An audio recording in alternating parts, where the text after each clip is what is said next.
Hi, we're Mid-Shires Catering Equipment, and this is just a short video on how to clean the compact dishwashers and glass washers.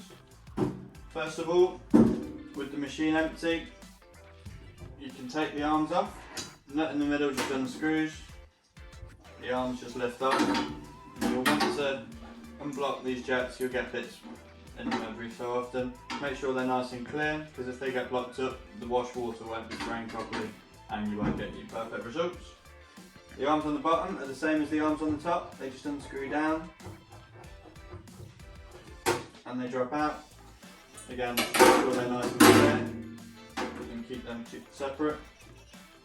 Normally you'd have the drain bung removed because you just drain the machine, but if not, remove the bung, and then as long as the machine's empty you can remove the filters.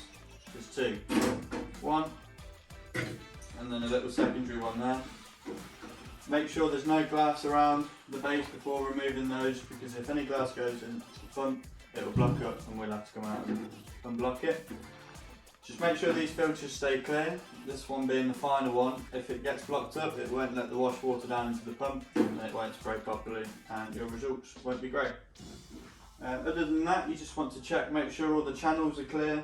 Get a toothbrush or a bit of rag, make sure they're clear. Make sure under the door, there's a channel under the door that blocks up quite a lot.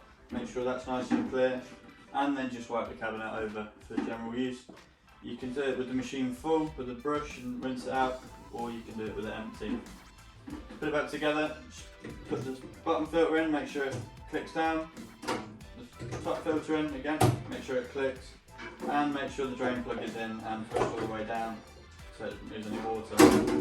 When you put the arms back on, make sure it goes on straight because these bushes can come out. Just drop it on. Don't push it on, just give it a wiggle if it's not all the way on, and then put the nut back down. And then same with the top. If it's not going on nicely, just give it a bit of a wiggle.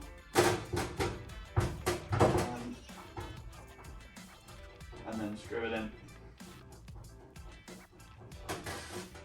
And again, just make sure all the channels on the door, under the door and around the door are all clean, and make sure there's no debris in the bottom, and then close it up, fill it up and it's ready to go.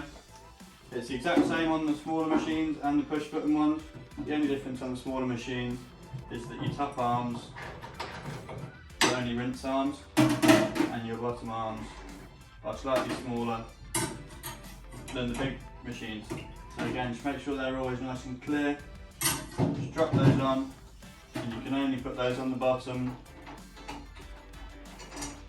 like that. And then the top arms just screw on the top. Same with the door channels, around the door and around the cabinet and under the door, make sure they're nice and clear.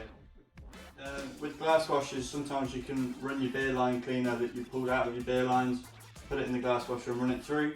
If you do, make sure that you drain the machine and get all the beer line cleaner out before using it, because it's nasty stuff, you don't want it going on your glasses. Other than that, you can just put a few glugs of detergent in and just give it a rinse around, and again drain it down, make sure it's nice and clear, and then you're good to go.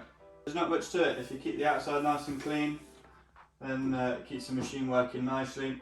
Don't put baskets on the top of the machines. If you do, make sure that no liquid goes in the channels, because if it goes into the electrics it can cause issues.